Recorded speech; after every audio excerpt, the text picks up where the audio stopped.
On the world news tonight on BGI TV Current, I am Rabila Lawal. First are the major headlines. Tinubu commensurate with India over deadly train crash. Fuel subsidy. Tell Nigerians what you inherited from Buhari. Sheu Sani speaks. FJ will fix date for national census. NPC. Matawali purchased 2.79 billion naira vehicles. None is in government house. And on sports, Osimhen bags Serie A Best Striker Award for 2022-2023 session. Now the news in detail. President Bola Ahmed Tinubu has sent a message of commiseration to the government and people of the Republic of India over a multiple train crash in the country, which killed over 280 passengers. The fatal crash involving two passengers train and a goods train in the Indian city of Balasore in the eastern state of Odisha occurred on Friday. Aside those killed, over 900 others were injured in what was one of the worst rail crashes in recent history. Tinubu, in a statement by his media aide Abdulaziz, on Saturday morning described the train accident as heart-rending while consoling the Indian government and families of the victim. My heart goes to the families of those affected in the fortunate and heart-rending train crash in the Indian city and state of Odisha. I send my deepest sympathy and condolences to the Excellency Prime Minister Narendra Modi, the people of India and the families of those trapped in the crash, the president was quoted as saying. Going on to the next story.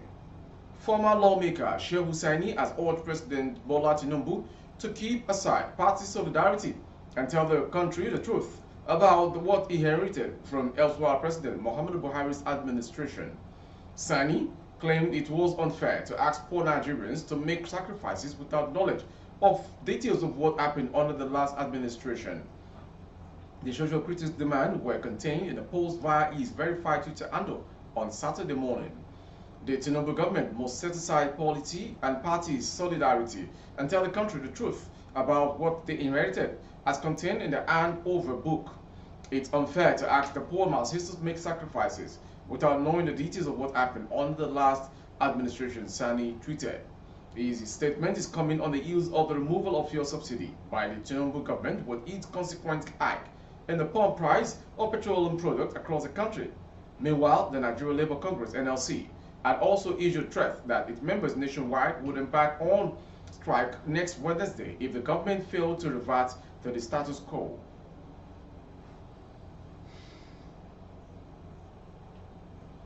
The National Population Commission (NPC) has said a new date for the national census was yet to be fixed, but it would be done by the federal government. NPC said it focused to ensure that all resources expended are safeguarded ahead of the 2023 population and housing census in the country. Mr. Darlington Okereke, NPC's federal commissioner in Ebonyi, said this at one-day breakfast meeting for media executive on Friday in Abakaliki. Okereke said safeguard was necessary to avoid starting preparations all over when a new date is fixed. We also gathered to enlighten you on the next step forward in the light of the postponement of the conduct by the former president, he added. The commissioner noted that it had carried out all the preparatory activities towards the census exercise, including the enumeration area demarcation (EAD) and conduct of pre-test and trial census amongst others. We have conducted all of requirement and trained census field staff. The most important task before the commission is to sustain and reinforce the relevance of these activities to the successful conduct of the 2023 census. This will ensure the nation does not have to start afresh the preparations, thereby saving costs. The commission has laid a solid foundation for the future census, Okereke stated. From census story, we go to Zamfara State, according to the outgoing governor. Zamfara State Governor Dauda Lawal has alleged that his predecessor, Bello Matawali, spent money on vehicles and failed to leave them behind upon his exit from office last Monday. The governor's senior special assistant on media and publicity, Suleiman Bala Idris, in a statement on Saturday, said a contract awarded by former governor for the purchase of vehicles to be distributed to dignitaries and other ministries, departments, and agencies (MDAs) was not remitted. It added that the contract for the purchase of the vehicles was awarded to AFCAD Properties and Facilities Management Nigeria Limited. He also alleged that the money was spent on 3 bulletproof Jeep and the money for 7 sets of bulletproof Prado Jeep and Land Cruiser, and money also for 7 Toyota Hilux. The governor further said money was paid for 30 sets of Peugeot 406, for 1 bulletproof Land Cruiser, and another money for 2 Land Cruiser Jeeps, while 3 vehicles were purchased for a certain amount of money for the office of the deputy governor. It is the height of indignity for the Zamfara APC to continue to fizzle at a time when all the above officials' vehicles were looted by the outgone governor and his associate, the statement read. None of the vehicles is available in the government house. This is a show of shame, not only to the state chapter of the APC, but to anyone justifying the action of Matawali. From Zamfara State story, we go to Adamawa State. Governor Ahmadu Umaru Fintiri of Adamawa State has charged stakeholders of the People's Democratic Party (PDP) over his second-term appointment. In a tweet on Saturday, he warned that he would not accept any list that did not measure up to standard. He vowed to reject any mechanical fabricated list for political appointment, claiming that the party stakeholders disregarded his earlier directives to present their best 11 for political appointment through proper consultations with their constituents, while stating that he would ensure everybody is carried along for a proper representation. Fintiri maintained that any list that did not meet the criteria or instructions he previously laid down would be rejected. It's essential to ensure that everybody is carried along for a proper representation, and the list has said. Information reported that Fintiri was re-elected after a tough battle with his All Progressive Congress APC rival, Senator Aisha Dahiru, aka Binani. The Independent National Electoral Commission (INEC) declared the March 18 Adamawa governorship election as inconclusive. After the election was declared inconclusive, INEC fixed April 15 for the conduct of the supplementary election. On April 15, the supplementary election was concluded in Adamawa State. However, controversy ensued at the collation of the supplementary election results after Udu Yunusa Ari, the resident electoral commission (REC) in the state, declared Binari winner of the election. The action of the REC sparked controversy as INEC suspended the collation exercise and asked Yusuf and Yunusa Ari to stay away from office. On April 18, Fintiri was finally declared winner of the state governorship election. From Adamawa State, we go to Kano State.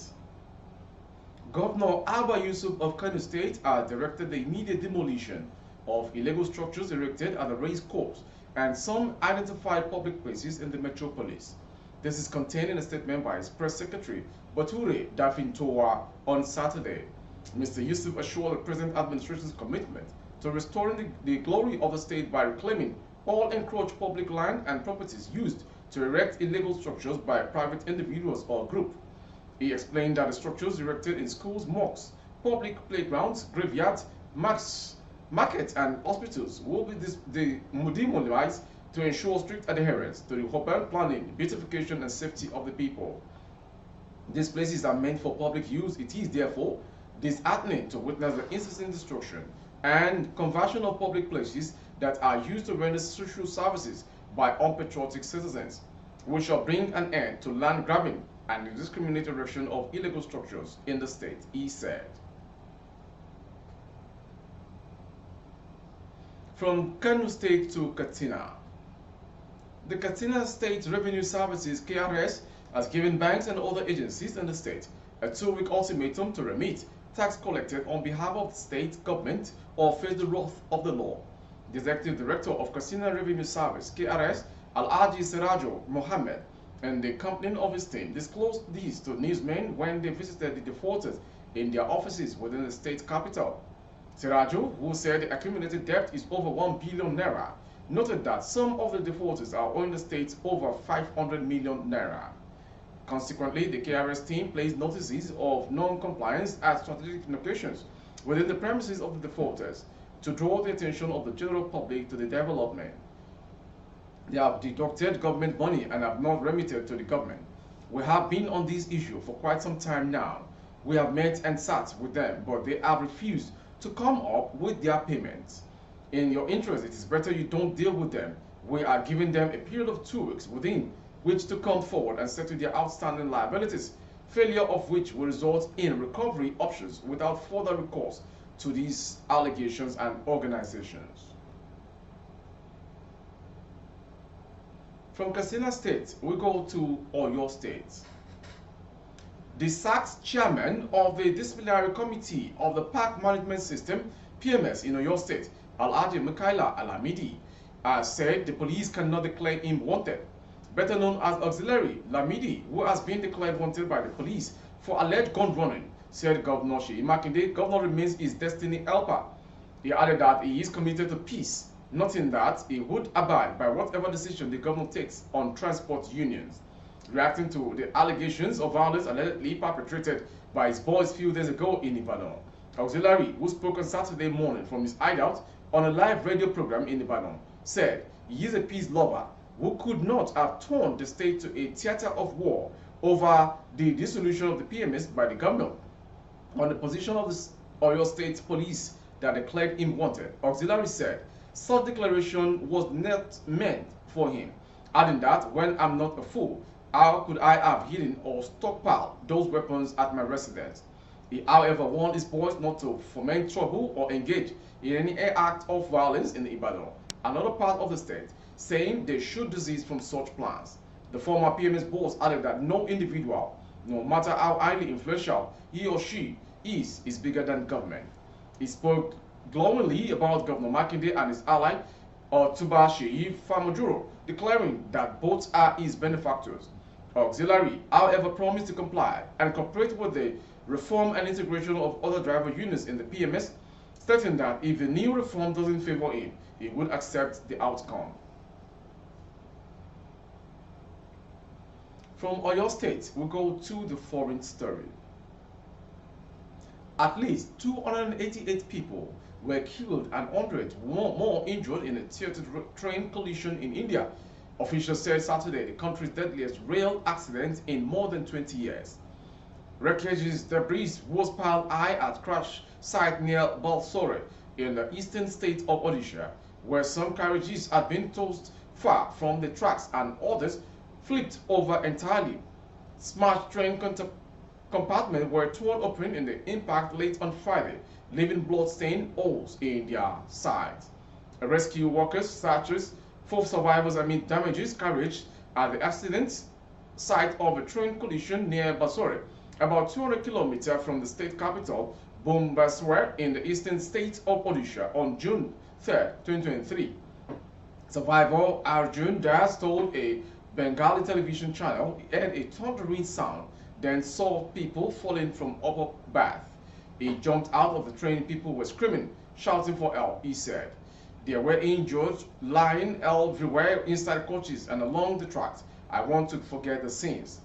Rescue workers and military personnel gathered around damaged carriages at the accident site of a train collision near Balsore, about 200 kilometers from the state capital in the eastern state of Odisha on third day in the month of June. Before the end of the world news today, here comes the sports story. Napoli striker Victor Osimhen has won the Best Striker Award for the 2023-2022 Serie A session. The Serie A made an announcement on Friday saying the striker fended off competition from Lautaro Martinez of Inter Milan and AC Milan's Rafael Leao of AC Milan to scoop the prize. The Nigerian bagged the award, having scored 25 league goals this time, 4 more than his closest rival Martinez, with just 1 game to go. Osimhen is the best striker of the 2022-2023 Serie A season. Information also said the Super Eagles forward emerged as a top striker, having led Napoli to its 4th Serie A crown since 1989-1990 session. That was the club's 3rd domestic title after previously winning in its 1987. The 24-year-old player is on the verge of emerging as the first African to finish as a top scorer in Serie A. He had earlier broken George Weah's record for the most goals scored by an African in a Serie A when he netted his 47th goal. But Osimhen was not the only Napoli player to have made headlines on Friday. Another player of the season in the Serie A, his striker partner Vicar Varepsis was named Serie A player of the season. The Georgian scored 12 goals and had 10 assists in the league season. Overall, he got 14 strikes and 10 assists in 42 games in the current campaign. Another Napoli star, Kim Min-jae, emerged as the best defender, while Lazio Ivan Provedel claimed the best goalkeeper prize. Inter Milan's Nicole Barella won the best midfielder crown. Well, the sports story will end the world news from BGI TV current this hour. Before we go, some major headline. Tinubu commensurate with India over deadly train crash. Fuel subsidy. Tell Nigerians what you inherited from Buhari. Sheu Sani speaks. FG will fix date for national census NPC. On sports, Osimhen bags Serie A Best Striker Award for 2022-2023. Thank you for watching. For more updates of our broadcast on YouTube, our handle is BGI TV Current. Kindly subscribe and click on the notification bell. Select option all to access our broadcast. On Facebook, Bagede Imo with Alawi Adebayo. Please like and follow the page. For advert placement of your goods and services, coverage of events and functions, please dial the phone number streaming on your screen for advert placement only. Thank you for watching. I am Maurire Rabila Lawal. Good evening.